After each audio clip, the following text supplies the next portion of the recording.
안녕하세요. 염치 없는 신우 때문에 시댁하고도 절연하게 된 30대 여성입니다. 남편과 저는 직장에서 만난 사이입니다. 제가 남편보다 입사가 3년 빠르기는 했지만 나이는 남편이 저보다 2살 더 많아요. 저는 졸업 전에 취업에 성공한 반면 남편은 군대도 다녀오고 취업을 하기까지 시간이 좀 걸렸다 들었습니다. 아무튼 결혼 전까진 같은 은행지점에서 일을 했는데 식을 올리고 얼마 지나지 않아 제가 외국계 금융권으로 이직을 했네요. 사실 저희가 결혼을 하기까지 그 과정이 쉽지만은 않았습니다. 경제적으로 여유 있는 저희 부모님과 그렇지 못한 시댁의 사정 때문이었어요. 일단 저희 친정부터 이야기하자면 친정아버지는 지금은 은퇴하셨지만 대기업 상무까지 지내셨지요. 친정어머니 역시 지금은 아니지만 최근까지 법률사무소에서 아르바이트처럼 일을 하시며 경제활동을 하셨고요. 저희 부모님 자랑 같아서 하나씩 전부 다 열거하긴 그렇지만 솔직히 말해서 당신들 노후 준비는 탄탄하게 되어 있습니다. 덕분에 감사하게도 저는 주변 친구들처럼 부모님에 대한 부양의무라던가 그런 부분에 있어서는 자유로운 편이에요. 하지만 시댁 사정은 많이 달랐습니다. 남편에게 듣기로는 남편이 대학에 들어가기 직전까지 시부모님 두 분이서 신발을 수출하는 공장을 운영하셨대요. 그때만 해도 한국산 신발이 수요가 있어서 경제적으로 크게 어려운 줄 모르고 살았다는데 아버님께서 돌연 무슨 바람이 불었는지 요식업을 하시겠다며 잘 되던 신발 공장을 접으시곤 크게 고깃집을 여셨다고요. 그런데 생전 음식 장사라곤 어머님이고 아버님이고 해본 적이 없었던 데다가 자리도 좋지가 않아서 결국 2년 만에 장사를 접으셨다고 합니다. 안 되는 장사를 어떻게든 끌고 가려고 하다 보니 돈을 벌어와도 시원찮은 판국에 있는 재산까지 다 갖다 부으셨다고요. 나중에는 어머님 아버님 앞으로 되어 있는 보험까지 다 해지하셨다 하니 사정이 얼마나 딱했는지 상상이 되실까요? 그런데 이런 와중에도 신우는 철딱서니가 없어서 유럽 여행을 보내달라, 승무원이 되겠다며 학원을 보내달라. 한마디로 어머님 아버님 등골을 어지간히도 빼먹었던 모양이에요. 씀씀이도 줄이지를 못해서 걸핏하면 신용카드로 긁어대고 그러다 안 되니까 어머님 카드까지 훔쳐다 쓰고 집안에 골칫덩이가 따로 없었다고요. 그러다가 뜬금없이 하루는 결혼을 하겠다며 이웃남을 데리고 왔다는데 어머님 아버님이 쉽게 허락하실 리가 없었지요. 그러자 이 남자 아니면 죽는다고 밥도 안 먹고 잠도 안 자고 솔직히 제 자식이 아니라서 제가 이렇게 말할 수 있는 건지도 모르겠지만요. 저라면 그러던지 말던지 너 죽고 나 죽자는 심정으로 내버려뒀을 것 같아요. 하지만 어머님 아버님은 그렇게 하지를 못하시고 결국 그 결혼을 허락해 주셨다고요. 그런데 거기서 끝이 아니라 신우가 호텔 결혼식을 올리겠다고 난리 아주 생난리를 쳤답니다. 그런데 그때는 정말 시댁에 돈이 없어서 그렇게는 못해주고 평범한 웨딩홀에서 식을 올렸다나 봐요. 이 모든 일이 남편과 제가 서로 알기 전에 있던 일이고 제가 알게 된 건 본격적으로 결혼 준비를 시작한 이후입니다. 술에 취한 남편이 하소연하듯 자기 이야기를 털어놓는데 듣는 내내 딱하고 안쓰럽기 짝이 없더라고요. 제가 남편과 같이 일도 해보고 연애도 해봐서 누구보다 잘하는데 사람이 착실하고 성실하고 정말 진국인 사람이었거든요. 하지만 결혼은 현실인데 돈 없고 노후 준비도 안 되어 있는 시댁을 제가 감당할 수 있을까 걱정이 되더라고요. 친정 부모님이 무슨 말씀을 하실지도 신경 쓰였고 그래서 남편의 프로포즈에 바로 예스라고 대답을 해주지 못했어요. 하지만 몇 날 며칠 고민을 해봐도 시댁과 남편을 떼어놓고 생각하면 이보다 괜찮은 배우자감이 있을까 싶더라고요. 그래서 일단 친정 부모님에게 보여드리고 생각하자 그렇게 마음을 먹었네요. 그리고 아니나 다를까 시부모님의 사정을 알게 되신 친정부모님께선 꽤나 염려하시는 눈치였어요. 원래 남의 집 기둥뿌리를 빼오는 법은 아니라고 하시면서요. 하지만 남편이 어머님 아버님이 지금 당장 어려우신 건 맞지만 아버님은 경비일도 하고 계시고 절대 자식한테 당연하다는 듯 손을 벌리는 분들은 아니라며 자기 한 사람만 봐주실 수 없겠냐고 단도직입적으로 이야기하더라고요. 그리고 저는 그런 남편의 돌발 행동에 꽤나 놀랐는데 친정아버지는 사나이답다고 마음에 든다 하셨어요. 솔직히 좀 당혹스럽기도 했지만 어쨌든 허락을 해주셔서 감사한 마음이었고 그렇게 저희는 부부의 연을 맺게 되었습니다. 예상대로 시댁으로부터 금전적인 도움은 전혀 받지 못했습니다.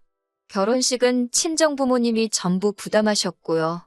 어차피 친정부모님을 보고 오신 하객분들이 많았기 때문에 저희로서 크게 부담스럽거나 속상할 상황도 아니기는 했어요. 그리고 친정아버지께서 하나뿐인 딸 결혼시키는데 좋은 데서 시키고 싶다 하셔서 연예인들이 식을 올리기로 유명한 5성급 호텔에서 식을 올리게 되었습니다. 여러 가지로 행복하고 축복받았다 싶은 하루였어요. 하지만 이후로 생각지도 못한 일들을 겪게 되었습니다. 그건 바로 어린 신우의 자격지심에서 비롯된 질투였지요. 발단은 제 결혼사진이었습니다. 시부모님이 저희 결혼사진이 나오거든 하나 액자에서 당신들 집에 걸어놓고 싶으시다며 가져다 달라 하셨거든요. 그래서 식장에서 시부모님과 함께 찍은 사진을 크게 인화해 가지고 갔습니다. 그랬더니 신우가 노발대발 악을 쓰더라고요. 일부러 자기 기죽이려고 야외에서 찍은 것도 있으면서 식장에서 찍은 걸로 가져온 거냐고요. 제가 결혼식을 올린 식장이 신우가 그토록 결혼식을 올리고 싶어 하던 식장이었다는 건 전 전혀 몰랐는데 말이지요.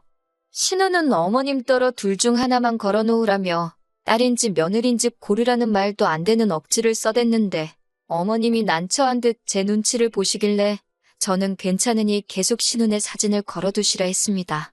남편도 어이가 없다는 듯 고개를 절레절레 흔들더라고요. 이후로도 명절이나 시부모님 생신 때 만나기만 하면 신우는 말도 안 되는 이유로 시비를 걸어왔어요. 제가 브랜드 핸드백을 들고 가면 돈 자랑하는 거 좀 보라고 그러고 어머님 아버님 드시라고 과일이라도 보내드리면 직접 안 가지고 오고 택배로 보내는 게 아주 시댁을 무시하는 거라 그러고 도대체 무슨 생각을 하고 살면 사람이 저렇게 베베 꼬일 수 있나 신기할 정도였지요. 그리고 그럴 때마다 어머님 아버님은 저에게 미안해 하시면서도 단 한 번도 제 편은 들어주지 못하시더라고요. 당신들 딸 성격이 한마디로 뭐 같아서 그런 거니 그냥 저더러 이해해 주라는 식이셨어요. 까놓고 말해서 신우가 못했고 제가 잘했다 그런 소리를 듣자는 건 아니었지만 최소한 신우를 한 번쯤은 알아들어 먹게끔 혼이라도 내주셨으면 이 정도로 서운하지는 않았을 거예요. 아무튼 저도 사람인지라 잘하고도 욕먹는 상황이 반복되니 한 2년쯤 지나서는 딱히 뭘 해드리고 싶은 생각도 안 들고 그냥 중간만 가자 그렇게 되대요. 그런 동안 남편은 무얼 했냐면 솔직히 적극적으로 중재를 하려 든다거나 그런 건 없었어요. 그래도 제 억울한 마음을 유일하게 알아주는 사람이었기에 그거 하나 의지하며 서운한 마음을 달랠 수 있었네요.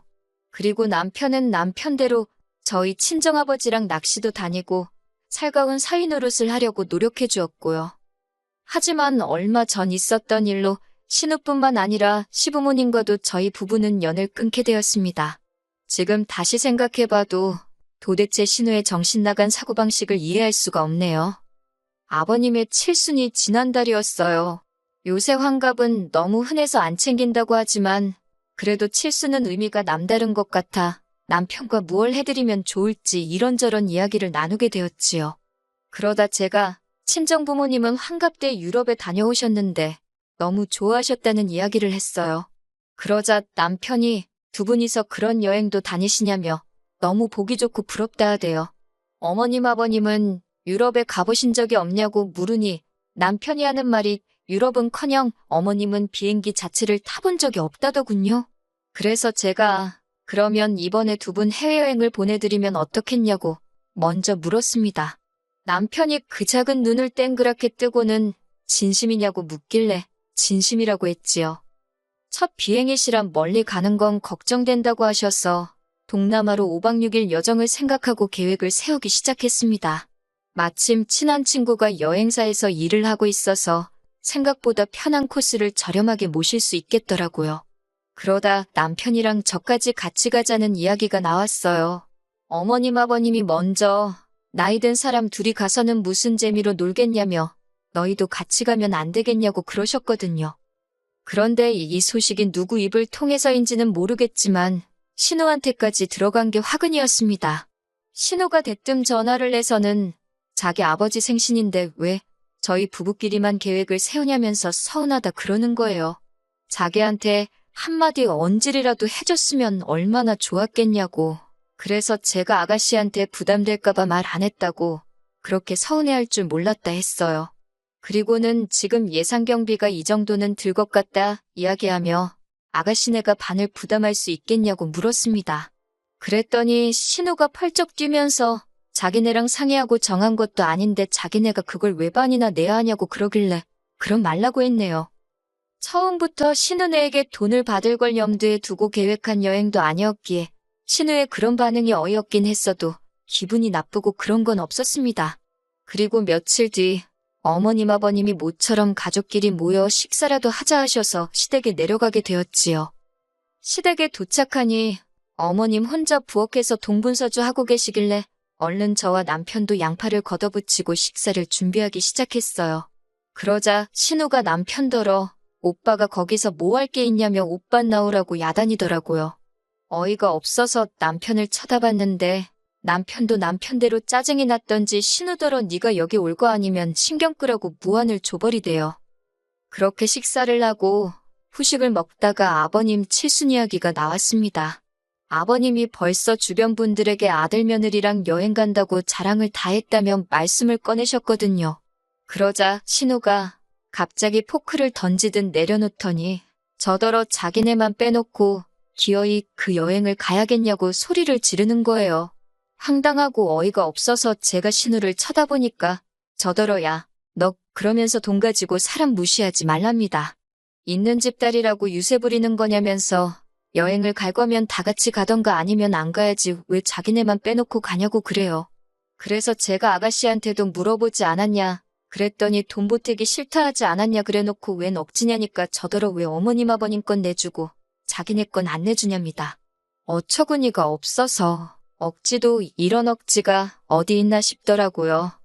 그런데 그때 어머님께서 저더러 잠깐 보자 하시대요. 그래서 부엌으로 따라가니 저더러 미안하다 하시면서 그냥 어머님 아버님 말고 신우네 데리고 여행을 갔다 오랍니다. 당신들 여행 보내주려고 한돈으로 신우네를 데리고 가라나요? 황당하고 기가 차서 지금 그게 무슨 말씀이시냐 못 들은 걸로 하겠다 하는데 그때 신우하고 남편이 부엌으로 들어왔어요. 둘 다 어머님이 하신 소리를 듣고 쫓아온 모양이더라고요. 남편이 어머님더러 그게 무슨 말도 안 되는 소리냐며 여행은 가기로 한 거니 그냥 가시면 된다 했습니다. 그런데 옆에서 신우가 한다는 소리가 어머님이 자기 해주라는데 왜 그 말은 안 듣냐면서 자기는 기분 나빠서 여행 대타로는 안 간다고 돈으로 달랍니다. 진짜 전후사정 모르는 사람이 봤으면 신우가 저한테 무슨 돈이라도 맡겨놓은 줄 알았을 거예요. 그리고 그때 남편이 어머님한테 신우를 가리키며 언성을 높이더군요. 자꾸 오냐오냐 해주니까 시집까지 간 애가 똥인지 된장인지 분간도 못하고 지 승질머리대로 하려들지 않냐고. 그러면서 계속해서 신우를 그렇게 옆구리에 끼고 사실 생각이면 당분간 아들인 자기한텐 연락하지 말라 그러대요. 생각지도 못한 남편의 강수에 놀란 제가 왜 그렇게까지 말을 하냐고 어머님 아버님 속상하시게. 그러자 남편이 속상하셔도 어쩔 수 없답니다. 자기 여동생더러 뭣도 없는 게 어지간히 유난이라며 받아주는 것도 한계가 있다고요. 그리고 그날 이후로 신은혜와는 물론이고 시부모님과도 뜻하지 않게 연을 끊게 되었습니다.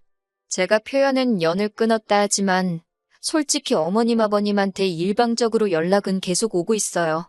그런데 그 내용이 저희한테 미안하다가 아니라 그래도 신우라며 제 입장에선 어쨌든 시댁 식구니까 어렵게 생각하고 존중해줘야 한다나요.